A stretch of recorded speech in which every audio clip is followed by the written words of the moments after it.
forevermore. Because of Christmas Day. Shalom.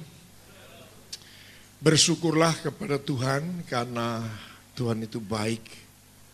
Dan bersyukur karena kita diberikan kesempatan untuk ibadah Natal tahun 2012 ini. Karena itu bagi saya, ibadah sepanjang tahun itu akan menjadi sempurna apabila saya ikut di dalam ibadah Natal. Amin.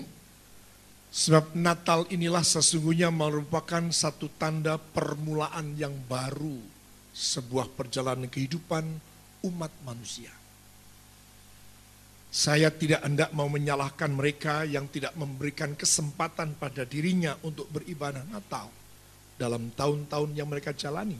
Tidak. Tetapi saya sedang merasakan atau semakin merasakan bahwa hanya melalui Natal itulah ibadah kita ini akan disempurnakan. Karena Natal menyatakan cinta kasih Allah yang sesungguhnya, yang sempurna. Yang semula itu hanya disampaikan cinta kasih Allah melalui firman, melalui perkataan-perkataan, melalui rancangan-rancangan, melalui perbuatan, melalui pertolongan demi pertolongan.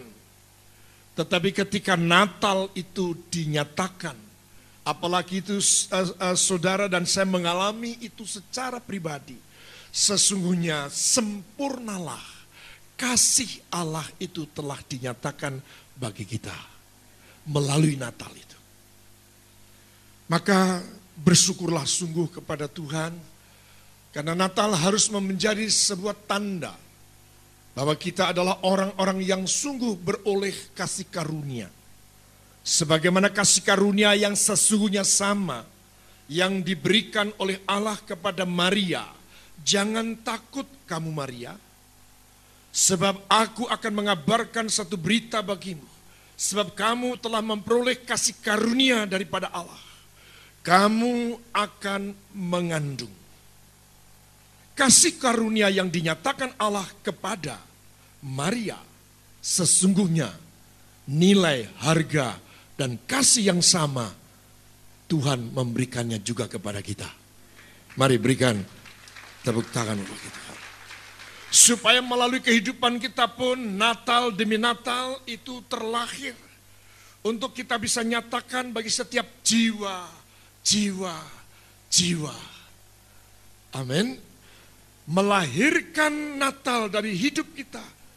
Yang sebelumnya Natal itu telah terjadi dalam diri kita.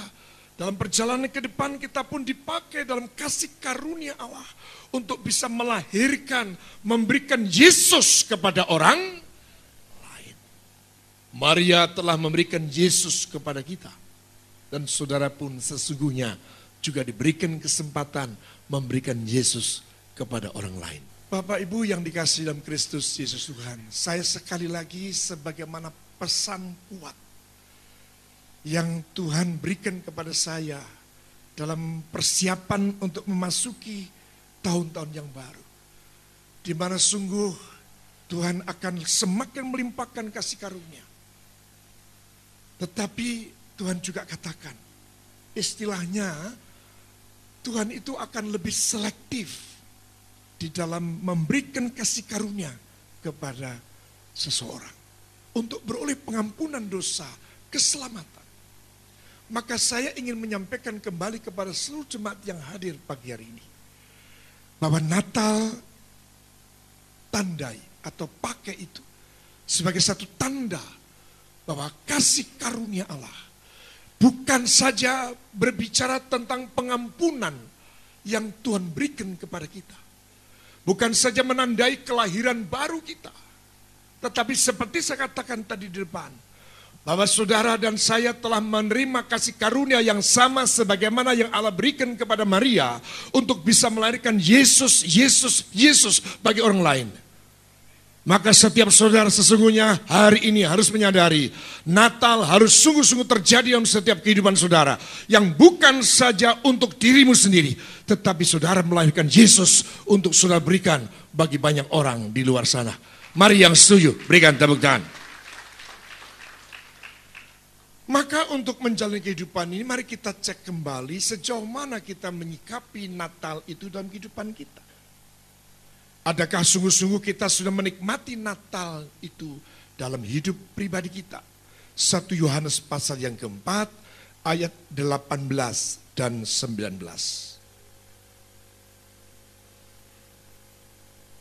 Di dalam kasih tidak ada ketakutan. Kasih yang sempurna melenyapkan ketakutan.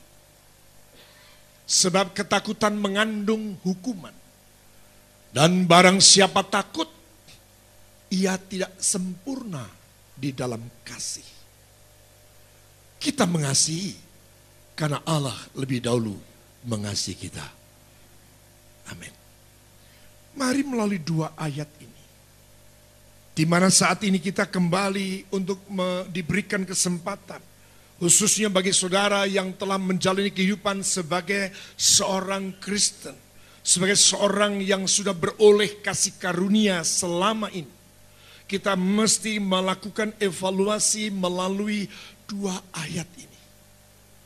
Bagi saudara-saudara yang baru pertama kali mendengar nama Yesus, bagi saudara yang pertama kali datang dalam ibadat ini, baru pertama kali saudara akan menyerahkan hidup saudara kepada Tuhan, maka firman Allah ini juga harus menjadi tanda bagi setiap kehidupan ini.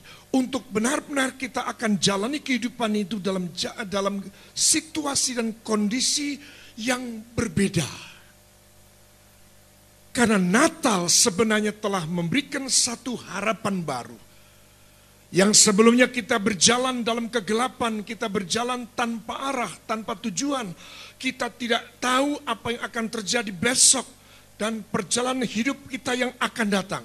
Bahkan kita menjadi seorang yang takut dalam menghadapi kehidupan.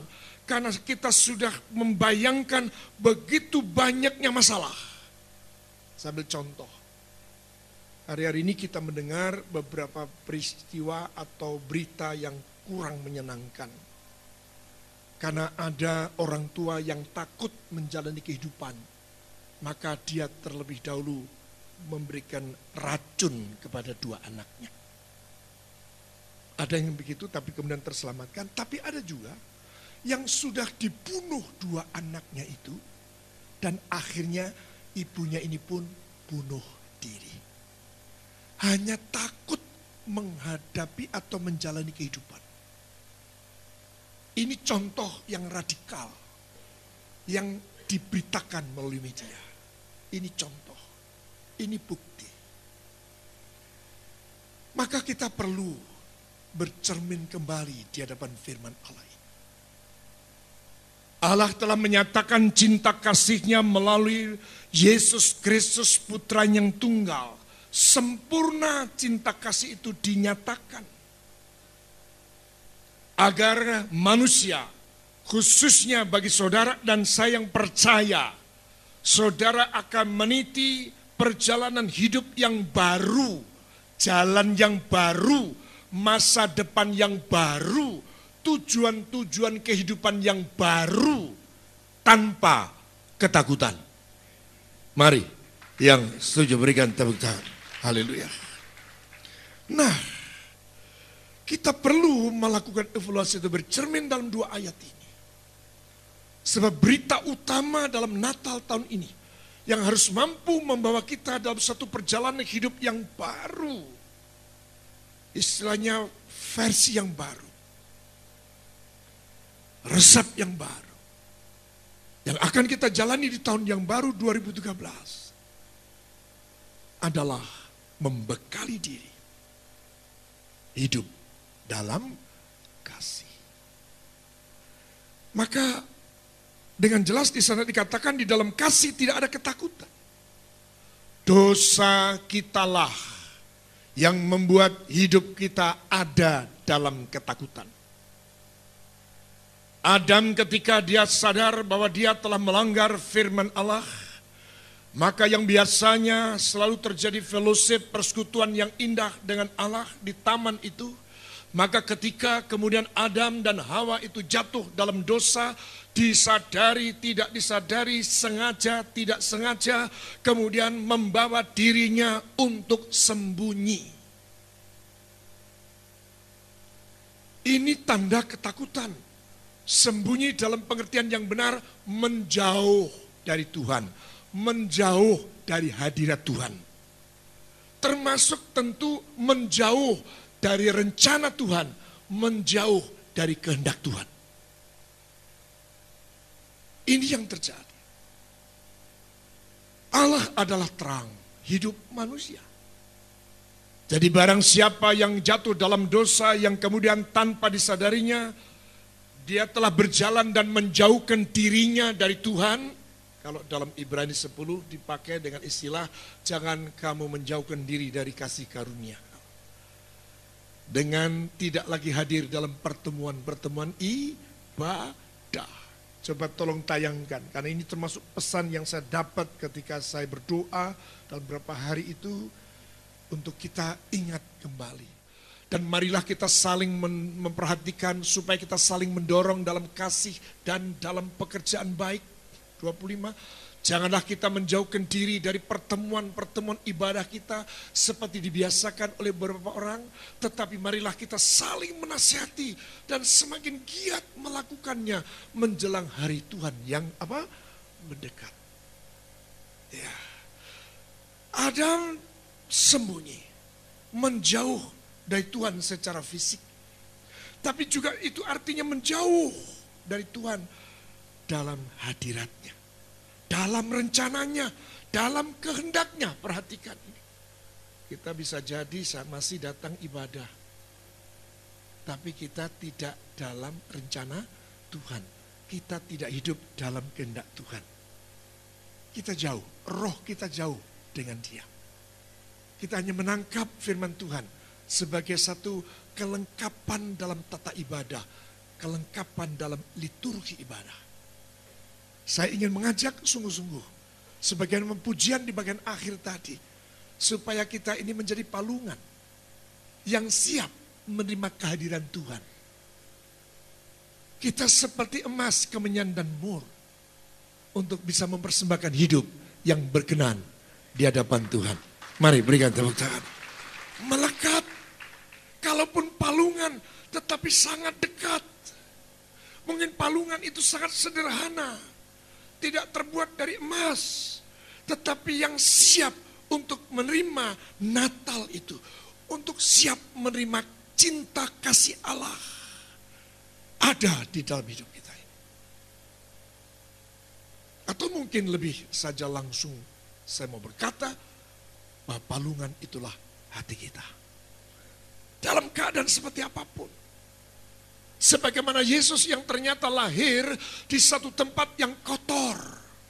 Tapi yang penting adalah siap untuk menerima Natal itu. Untuk menerima Yesus. Untuk menerima hadiratnya. Menerima kasihnya. Sempurna dalam hidup ini. Ini yang terpenting. Maaf saya ingin katakan, jangan terlalu sibuk untuk kita membersihkan diri. Ini kaitan konteksnya hubungan kita dengan Tuhan. Karena Tuhan Allah kita mau menerima kita apa adanya. Jangan pernah berkata, aku belum layak datang ke gereja, aku masih kotor.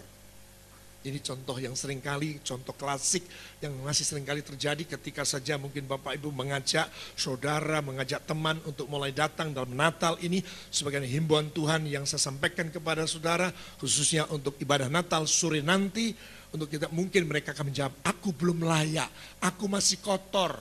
Nanti kalau aku sudah tidak berbuat dosa, ketika aku nanti sudah sadar, aku akan mulai datang ke gereja. Saya ingin katakan kembali kepada saudara semuanya, bahwa yang penting bukan soal itu, tapi yang penting siapkan hati saudara untuk menerima Natal, menerima cinta kasih Allah dalam kehidupan kita.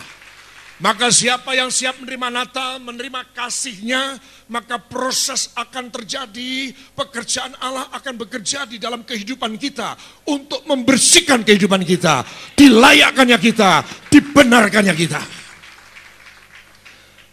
Dosa membawa hidup kita dalam ketakutan. Dan dosa membawa kita kepada kehidupan yang semakin menjauh dari Tuhan. Ketakutan dikatakan mengandung hukuman. Di dalam kasih tidak ada ketakutan, kasih yang sempurna melenyapkan ketakutan sebab ketakutan mengandung hukuman. Dan barang siapa takut ia tidak sempurna dalam kasih.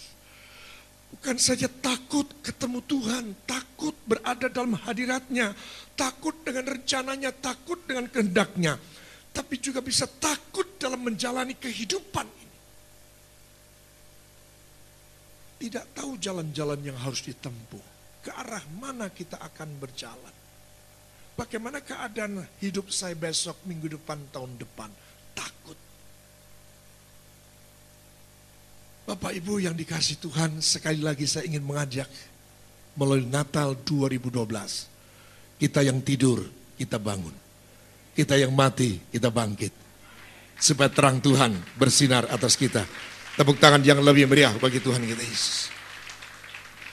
Adam yang menjadi bersembunyi, menjauh dari Tuhan, artinya sekaligus saya ingin mengatakan bahwa putuslah hubungan yang sebelumnya terjadi di mana Adam dalam Tuhan dan Tuhan dalam Adam. Saat jatuhnya Adam dalam dosa, maka terputuslah hubungan itu. Kalau masih ada di antara kita yang hari ini takut ketemu Tuhan, takut dalam hadirat Tuhan, takut datang beribadah, takut menghadapi masa depan, takut menghadapi persoalan, itu artinya di dalam diri kita masih ada dosa.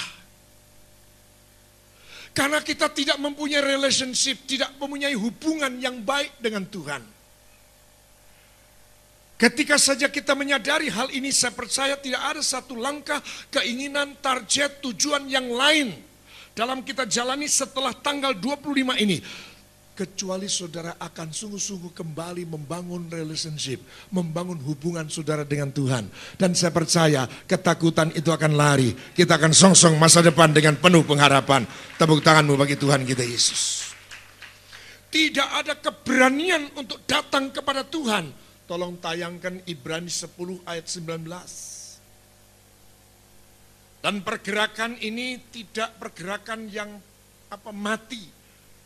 Tetapi terus berjalan, ya, mulai dari luar pelataran masuk ke pelataran, mulai dari pelataran dalam bait Allah, kemudian masuk ke ruang suci dan tidak berhenti di ruangan suci, tetapi kemudian masuk ke ruangan maha suci.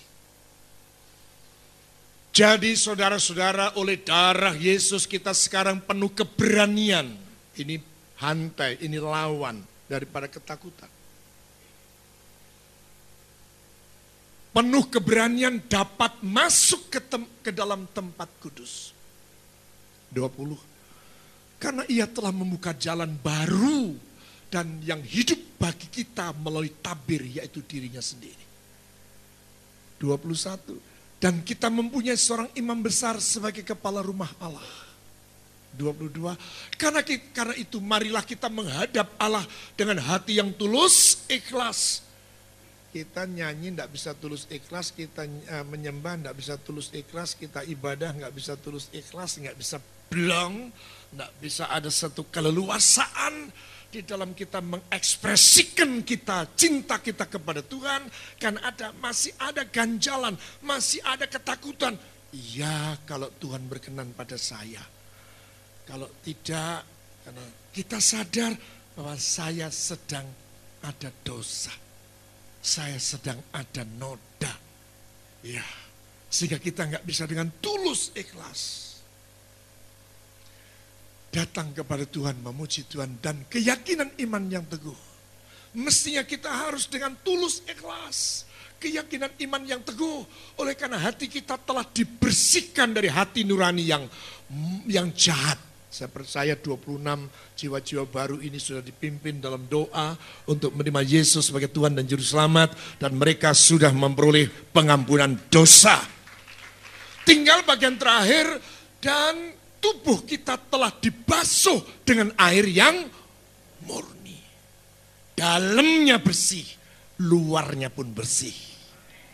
Setelah ini jangan ada yang kendor. Karena hidup saudara sudah terbuka jalan yang baru untuk bisa datang kepada Allah dengan tulus ikhlas. Berikan tepuk tangan kita bagi Tuhan. Saudara yang dikasihi Tuhan, tadi sudah saya singgung, yang dimaksud takut bukan hanya takut ketemu Tuhan. Takut dalam hadirat Tuhan. Takut untuk datang beribadah. Tapi juga takut menghadapi kehidupan ini. Sehingga contoh yang bisa kita baca melalui media itu sebuah contoh.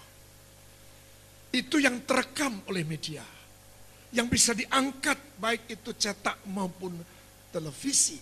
Tetapi tentu masih lebih banyak lagi bentuk manifestasi yang berbeda-beda ketika seseorang itu hidup dalam ketakutan. Saya harus tekankan lebih dahulu hal ini.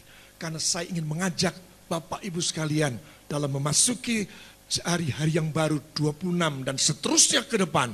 Kita tidak akan lagi pernah hidup dalam ketakutan. Apapun apa bentuknya, Tuhan sudah menyatakan cinta kasih kita kepada kita dengan luar biasa. Jangan ada di antara kita yang beribadah, melayani, menjalani kehidupan sebagai seorang Kristen, tetapi di dalam dirinya masih ada takut. Ya, kalau iya. Kenapa? Dampaknya, akibatnya akan berakibat pada iman yang tidak teguh, goyang.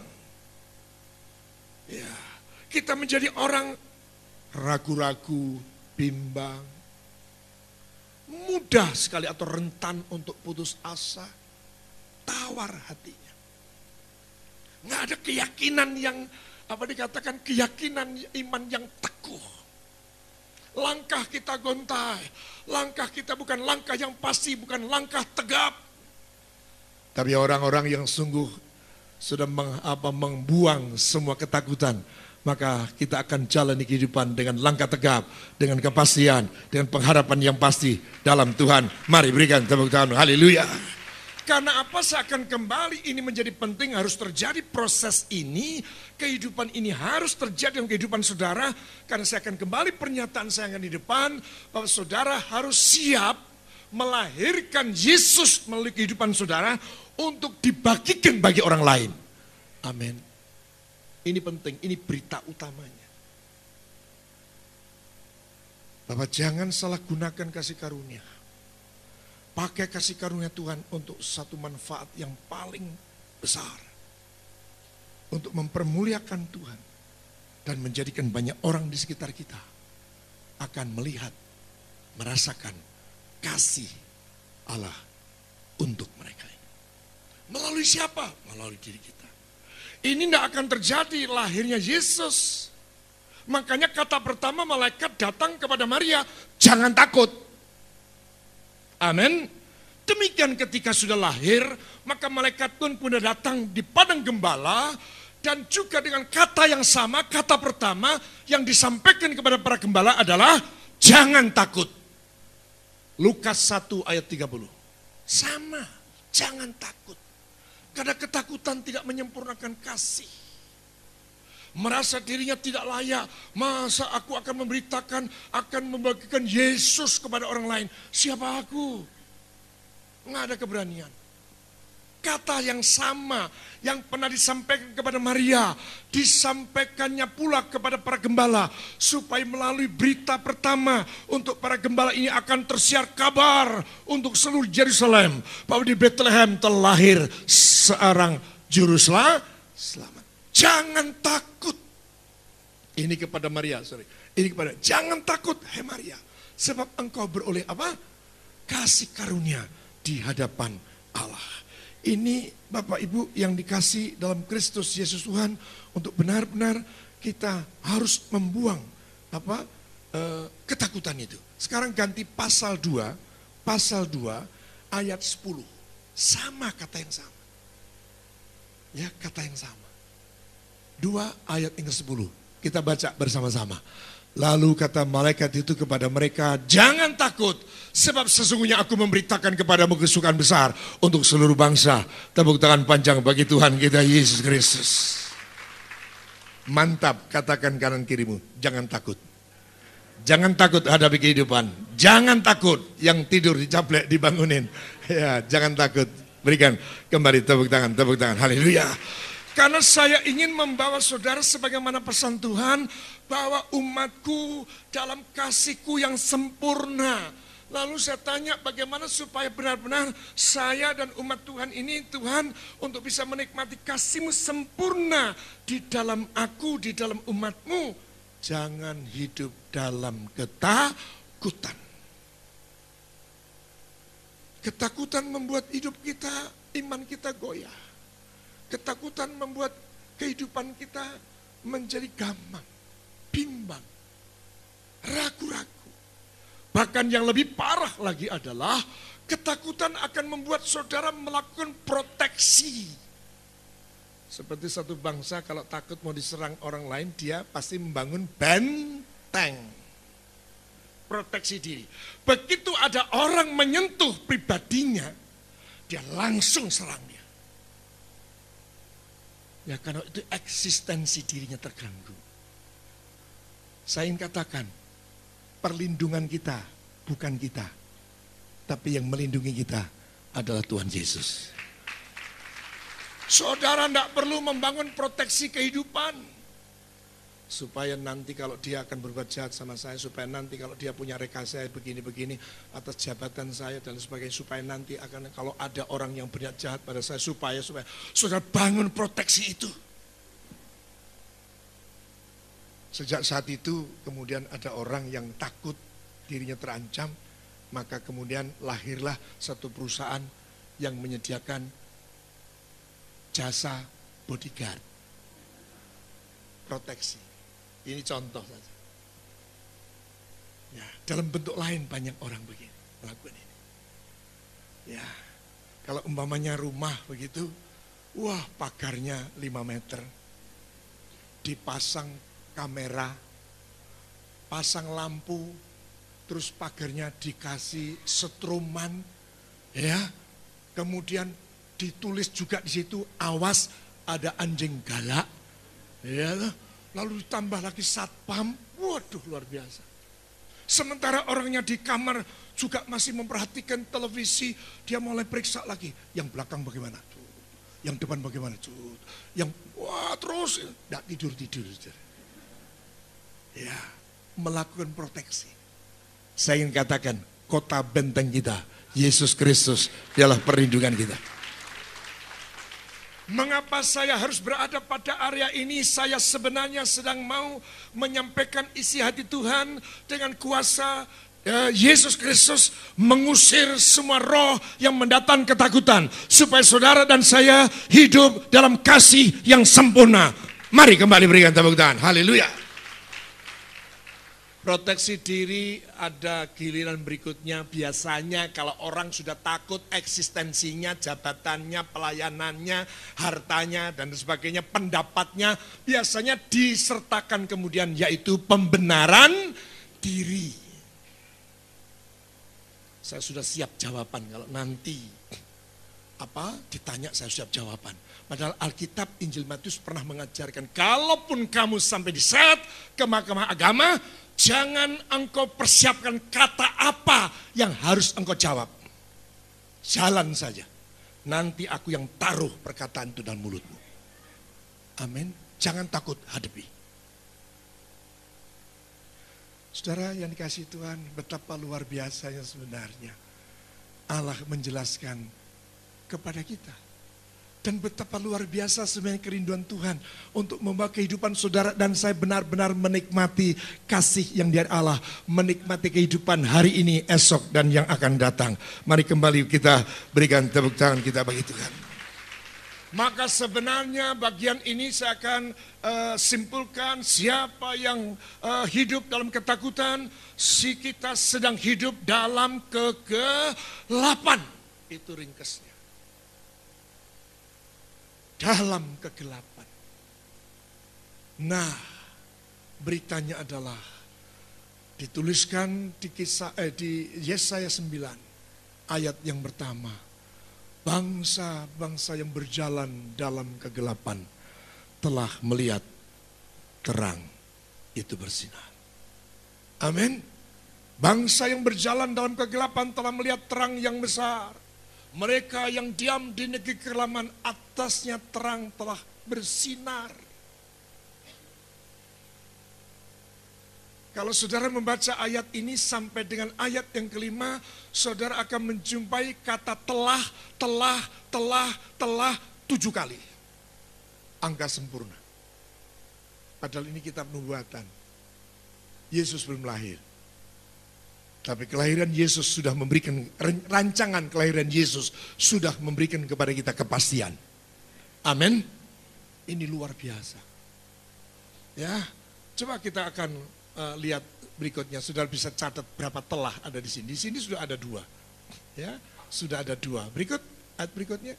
Engkau telah lagi 3 menimbulkan banyak sorak-sorak dan sukacita yang besar.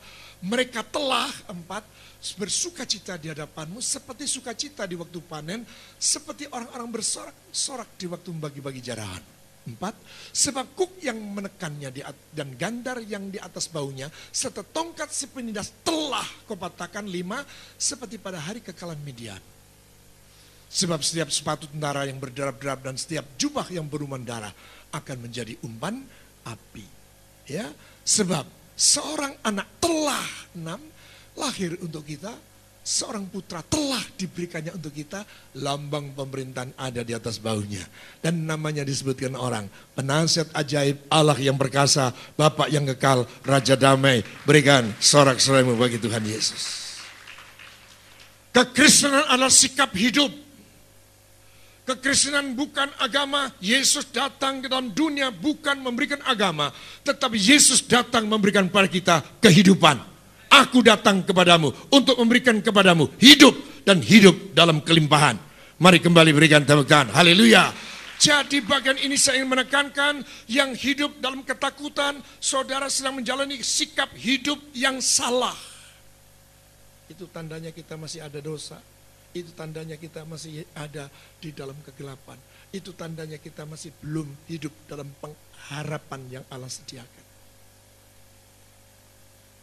Maka kalau ini masih rancangan, tapi begitu sudah masuk di APBN, ini kan masih masuk. Sudah masuk untuk tahun depan. Wah, orang senang. Wah, padahal belum terima. Amin. Sikapnya sudah senang. Oh, sudah masuk, tuntutan kita sudah masuk di anggaran tahun depan. Padahal belum terima, toh? Nah, maka ini bicara sikap.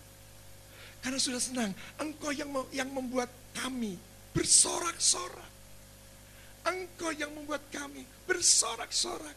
Seperti kami pada waktu kami bersorak-sorak, pada waktu panen, pada waktu berbagi-bagi jarahan. Ini yang ingin saya bawa ke depan, mulai tanggal 26 besok sampai 2013 seterusnya. Tidak ada seorang pun di antara kita hidup lagi dalam ketakutan. Allah sudah menyediakan jalan keluar bagi setiap masalah kita. Maka itu keadaan ini, spirit ini dipakai oleh Markus 11. Markus 11 ayat 24. Sikap. Ya. Karena itu aku berkata kepadamu. Kita baca bersama-sama, 1, 2, 3. Karena itu aku berkata kepadamu, apa saja yang kamu minta dan doakan, percayalah bahwa kamu telah menerimanya, maka hal itu akan diberikannya kepadamu. Mari berikan tepuk tangan. Haleluya. Sikap hati. Amin. Enggak ada seorang yang layak dah. Mungkin saudara sekarang ini berlomba, sedang bikin palungan supaya Yesus lahir di palungan yang saudara buat. Layak enggak ya? Layak enggak ya? Lihat sana, sutro kainnya, punya aku cuma daun pisang. Ya apa ini ya? Lihat terus begitu, terus akhirnya kita surut langkah. Aku enggak layak. Bukan itu. Bukan soal kotor, bukan soal bersih. Tapi sikap hati kita. Mari kembali, tepuk tangan bagi Tuhan. Akhirnya, seperti saya katakan, berangkat supaya kita siap melahirkan Yesus untuk kita bagikan bagi orang lain. Mengapa itu harus kita lakukan? Itu berarti membuktikan bahwa saudara dan saya mulai ke depan ini akan hidup dalam kasih. Kita mengasihi dia karena dia lebih dahulu mengasihi saya. Amin. Ada payung hukumnya. Wah, ini. Sekarang kan apa-apa tidak berani dilaksanakan karena katanya nggak ada payung hukumnya. Waktu saya di Sememi kemarin, 22 Desember pagi jam 6 saya berangkat dari rumah untuk meresmikan bakti sosial Natal gereja-gereja se-Surabaya di Kelurahan Sememi. Bukan saja wartawan dari salah satu TV yang bertanya pada saya, tetapi Pak Camatnya, Pak Pendeta. Saya dengar gerakan ini bukan saja kali ini dilakukan di Sememi, tapi sudah bertahun-tahun setiap Desember dilakukan. Iya, kalau boleh tanya, mengapa Bapak lakukan? Jawab saya 1 Yohanes 4 ayat 19. Saya melakukan itu semata-mata karena Allahku sudah mengasihi aku. Mari tepuk tangan saudara bagi Tuhan kita Yesus. Enggak begini Pak Pendeta, dia narik saya ini. Supaya jelas bahwa tidak ada maksud untuk kristenisasi. Oh Pak, kristenisasi, siapa aku Pak? Aku nggak bisa membuat orang lain jadi Kristen. Kalau bukan dia yang memilih dia, memilih Bapak contohnya, nggak bisa. Saya mau berikan apa untuk Bapak? Untuk menjadikan Bapak menjadi seorang Kristen, nggak bisa.